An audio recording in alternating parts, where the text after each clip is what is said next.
Barbara and I talked about a little bit about how we were reflecting, but I was amazed at how many similarities there are in our reflections. 2 years ago, I found out my oldest sister was terminally ill. She was living alone and had for the past 40 years and was becoming unable to care for herself. She'd lost 30 pounds in 3 months. My mother lived a few miles away, but she was in hospice and would die within days of my discovering my sister's condition. With my mother's death, my sister's closest family was going to be 2,000 miles away. She literally had no one to help her, let alone be with her when she died. Sadly, she was likely to have died alone in her apartment, possibly no one knowing for days. The thought made me cold. I suddenly found I needed to let go of how I had always been in relationship with her. I had to let go of 60 years plus of seeing my sister through the lens with I had become accustomed, how I related to her, how I interacted to her, responded to her. So go back to the early 1940s. Libby, you knew her as Elizabeth, was the firstborn of 4 children. She was not the child my parents either accepted or expected. She struggled in school and in her social life. She had few friends. She functioned in her own unique way. Today, I am sure that she would have been given a diagnosis, and things probably would have been very, very different. My father even shared that she first tried to crawl while lying on her back. But my parents believed they could mold her into the child they wanted.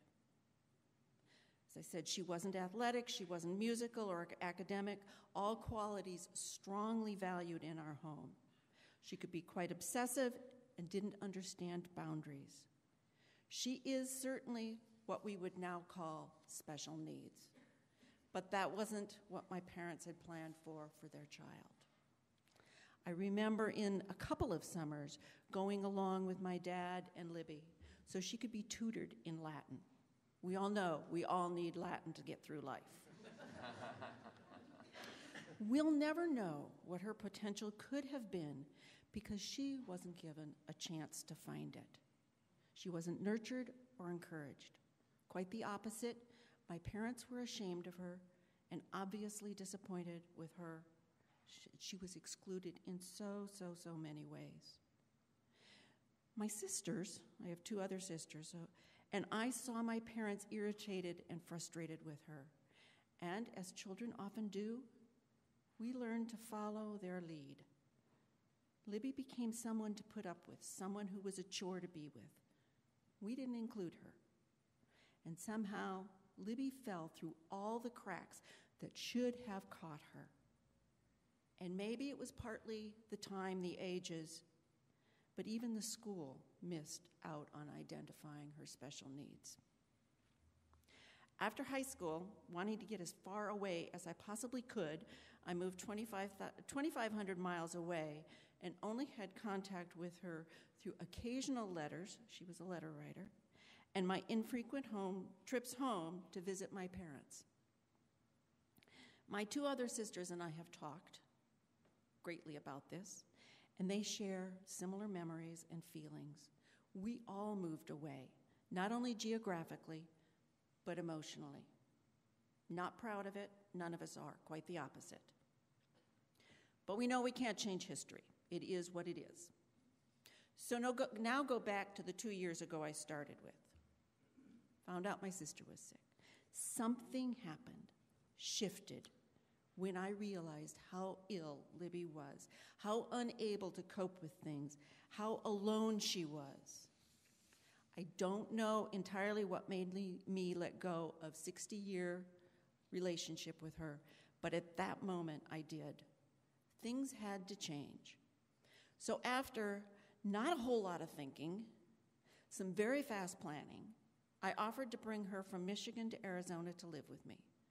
The next day she accepted, and we flew back to Arizona from Michigan together. How to live with somebody you really haven't had a relationship with. We were about to learn.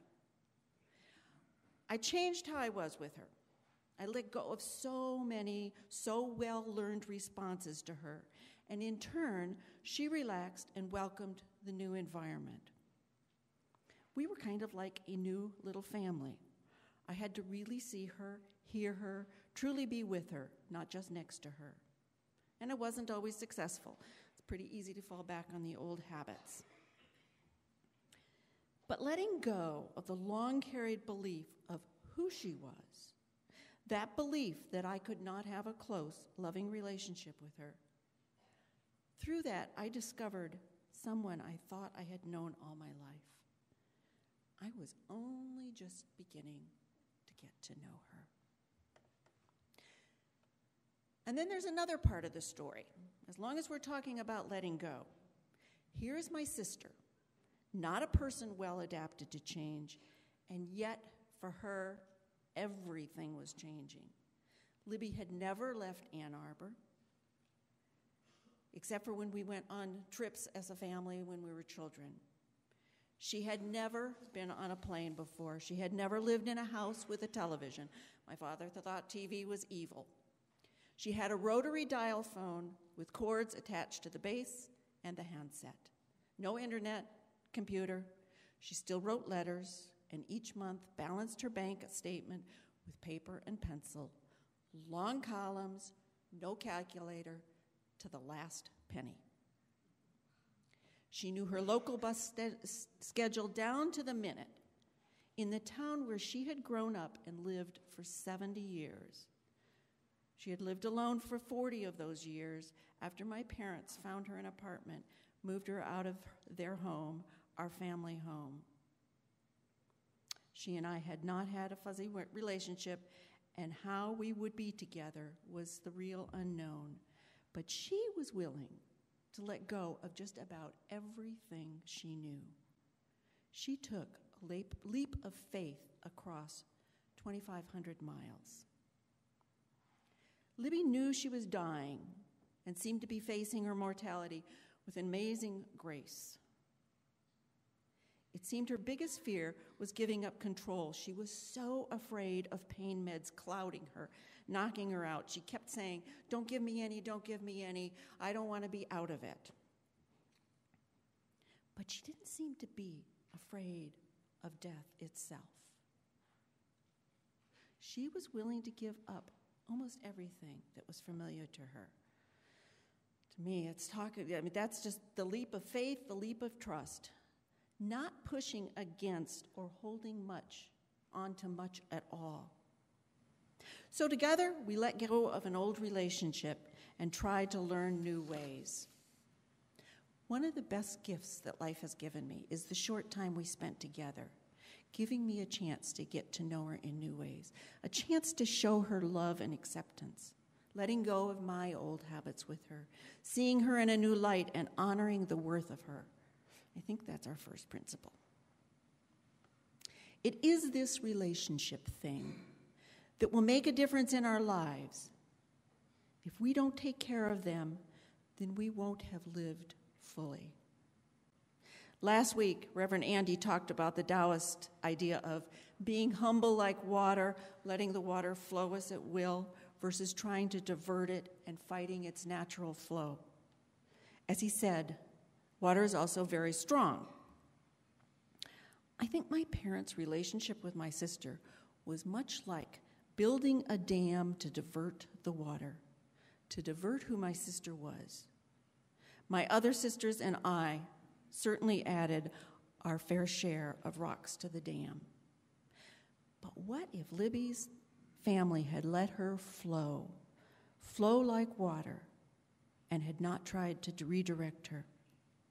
In the end, 10 months before her death, that is what I tried to do. I tried to pull out as many of those rocks as I could, breaking that dam and letting Libby be the beautiful, sweet soul she was.